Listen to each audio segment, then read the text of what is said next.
Kyle Richards puts Garcelle and Sutton on blast over their recent comments. Plus, Lindsay Hubbard talks about her issues with Dorinda Medley, as she is the first outed from the Traitors. And Nene Leakes wants to make an Atlanta return, while Phaedra Parks weighs in on that and so much more. Nene is TV gold. We've got that plus so much more on today's Getting Real with the Housewives. Hey everyone, and welcome to Getting Real with the Housewives. I'm Christina, and we have a ton of news to get to, so let's dive right into it, starting with Chyna from the OC. She is donating her real estate services to those who have been displaced by the wildfires raging through the greater LA area. She posted on Instagram, "My favorite part about being a realtor is helping people secure the place where life happens.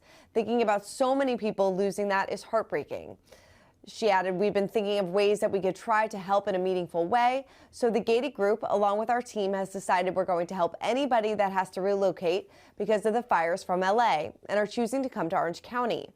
Chyna added, "Whether it's a rental or you need to buy a home in Orange County, the Gated Group will represent you, and 100% of the commission will either be donated directly back to you or to any relief fund that is helping to aid anybody and everybody who has been affected by the fires." I think this is such a great thing that they are doing for the community and those that are affected by the fires. I know the Oppenheim Group is also bringing people on and not charging them commission, because obviously so many people are displaced and it'll be years until they can get back into homes. So this is just probably a small way to give back, but I'm sure it'll make a big difference. All right, moving on over to my obsession, The Traitors. Obviously, this is the Peacock reality hit. It's in season 3 of the show, and Dorinda Medley was the first casualty. This took me by surprise. I think a lot of people as well. So she was outed in the second episode, and she was devastated to leave so early. She told Decider, "I cried my eyes out when I saw that envelope. It was so unexpected. First of all, I think I should have been a traitor, but it was so devastating because unlike the Housewives, where you can sort of go on and you're in control of what you say, how you say it, what you're doing, this you just have no control over." It seems like they just wanted to get rid of the Housewives early on. Dorinda was the first casualty. I would have loved to see her get further, though. She is such great television, so it was definitely disappointing to see her outed so soon. Speaking of Dorinda, she is kind of in hot water this week because Lindsay Hubbard spoke out for the first time about Dorinda allegedly spreading rumors about her pregnancy. So she was on the Not Skinny, Not Fat podcast, and Lindsay said that Lindsay shared that she heard in May of 2024 that Dorinda apparently got really drunk at Margaret Joseph's house party during Cinco de Mayo.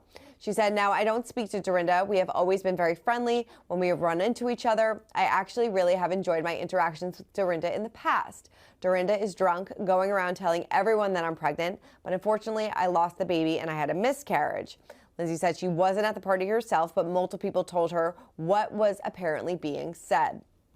Now, at the time, rumors started swirling that Lindsay was supposed to be on season 3 of The Traitors, and Dorinda allegedly shared details about Lindsay's pregnancy with the show's producers. She said the big rumor comes out about how Dorinda had such a problem that she found out I was pregnant, but I shouldn't be able to compete. She said, "Now I have a problem with this because why? I'm not affecting you, okay? Now, yes, is it hard to compete on Traitors when you're pregnant because it's physically and mentally just a lot on your body?" She continued, "Why also are you getting drunk and running around a party and talking about how I had a miscarriage when I didn't, especially because I've already had a miscarriage in my life?" As we know, Lindsay suffered a miscarriage in 2021 when dating Winter House star Jason Cameron. She said, "I've never spoken to Dorinda about any of this. It was so random to me." Now, these rumors have been going on for quite some time that Dorinda did tell producers about the Traitors. Their producers at Peacock never spoke out about it. As we know, Sierra from Summer House was on this season, so it's probably likely that Lindsay was going to be on the show, found out she was pregnant and couldn't be on it. But if that is true about Dorinda, not a good move. All right, well, Kyle Richards was not happy with Garcelle's comment about her sexuality on The Real Housewives of Beverly Hills this week. She said on the after show, "What was really going through my head was you're being an a-hole right now. Don't try to act like oopsie daisies. You know exactly what you're doing." So during the episode, Kyle was talking about her separation from Mauricio when Garcelle chimed in to be 100% blunt with her friend. She said, "Do whatever the F you want to do. Be whoever you want to be. If you want to be a lesbian, be a lesbian." Kyle initially looked like a deer in headlights, but all the women started laughing shortly after the comment was made to kind of, break the ice. And Garcelle said, I wasn't pushing her to come out. What I was saying is be whoever you want to be. Kyle wondered if Garcelle was just trying to get a reaction from her. She said, what I did care about it was, what are you getting at? Kyle claimed during the after show that Garcelle didn't apologize for what she said. Garcelle just continued to say, I was just kind of pushing her to be authentic, be exactly who you are. We're at the stage in your life that you shouldn't be hiding anything. But yeah, I can see why Kyle would probably not take that the best of way, but I think Garcelle was trying to just encourage her friend to be 100% her authentic self. All right, well, Sutton Strack is also in hot water when it comes to Kyle after she rehashed rumors that Mauricio was unfaithful. Like I said, Kyle is not happy about it. She revealed that she had words with Sutton about resurfacing the rumors, which we saw in this week's show as well. Kyle said that Sutton tried to explain her actions once the camera stopped rolling, saying, later she said to me, I don't know. Got so confused. Now, during Kyle's reflection on Sutton's choice of to resurface the rumors that Mauricio was unfaithful, she told Erika Jayne on the after show, I thought that we were good friends and that we'd fix things, and now I'm not feeling like I can really trust you at all. She already apologized to me profusely over the comments about last year about the ring that I had bought myself, which she's thought Mauricio bought at the time was an I'm sorry ring for cheating. She said she put herself in that moment, and I won't be sharing or trusting you like I thought I could, and obviously a wall goes up for me. She didn't say that there's going to be a lot of fireworks between the two in upcoming episodes. She says, not necessarily. Will I be nice with her and get along? Yes, but I still think about it. It did seem like she was kind of bringing this up like out of nowhere, and it was very uncomfortable because Kyle has never come out and said that, yes, Mauricio was unfaithful. She's kind of maybe alluded to the fact here and there. We don't know. But yeah, it definitely seemed like she was kind of dropped this bomb, and we're like, what do we do with this? All right, well, keeping it on Beverly Hills, lots of Beverly Hills news this week. Dorit is giving a status update on her marriage to PK. She said in the after show, we stand in exactly the same place we were at the very beginning.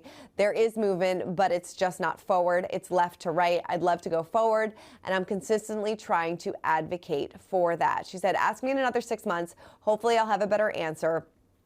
She said that they have to work, that they have work that needs to be done to resolve the issues between them.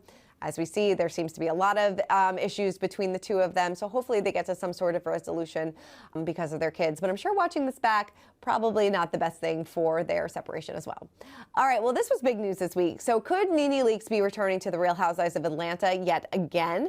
Well, according to Nene herself, there's a possibility as long as the price is right, among some other contributing factors. So during an interview with TMZ, Nene responded to Real Housewives of Atlanta superfan Cynthia Erivo's recent call for Nene to return to the series. She said, Cynthia, I love you. Thank you so much. And I totally agree. When pushed on whether the return to the show was actually a consideration, Nene said, I don't know if the opportunity was right and the check was on point. Why not? Well, what does Phaedra Parks think of Nene throwing her name back into the mix? Well, we caught up with her about that and her much anticipated return to Atlanta. Take a look. It was interesting this week. I wanted to get your take on this because Nene said that if Bravo called, she would answer. What are your thoughts on her possibly coming back in the future? Nene is TV gold. Mm-hmm. Kim Zolciak is TV gold. The franchise would not have been what it is and was without those two characters. And so, I mean, I love Nene, I love Kim. I mean, I started with them. So I want whatever is best for ratings, whatever is best for great TV, whatever is best for fun. And so, I mean, I'm not the decision maker, obviously, but I mean, Nene looks great. She seems to be extremely happy. And so, I mean, but she's TV gold. She is definitely a hoot. She's fun to work with, and she gives amazing TV. You are booked and busy, and fans called, you delivered, you are returning to Atlanta. Do you feel like you have saved this franchise? You know what? I think the franchise needed a revamp, and the young ladies that they have, the newbies, they are going to be excellent. I think people always love the relationship portion I have, freaking frack, because I think people are ready to see friendship, just fun, lightheartedness, laughing, giggling, being silly, because the world is really sort of tough right now with the economy, and all of the politics and the polarization of, the political views. And so I think we're going to bring fun back to television. And I think it's going to just lighten the air. Did you miss it when you were gone? No. Yeah. Yeah. No, not really. Not really. Do you feel like this is this like a one and done season, or do you hope to No, continue I'll on? definitely be back. No, I'll definitely Okay. be back. So no, it's definitely not one and done. I want to Okay. make sure we bring Atlanta back to its, shining glory and Mhm. in the forefront of everybody, because Atlanta, we were the best at one time, and I was a Mhm. part of those iconic seasons. And so I wanted to go back to that era where people, it was must see TV. People wanted to Mhm. tune in, people enjoyed it, and it was just the thing to watch on Sunday nights. All right, well, that is it for this week's episode of Getting Real with the Housewives. Let me know in the comments if you would like to see Nene Leakes back in Atlanta and what you make of the Garcelle versus Kyle versus Sutton drama that is going on in Beverly Hills. All right, well, keep commenting, keep subscribing, and I'll see you next week.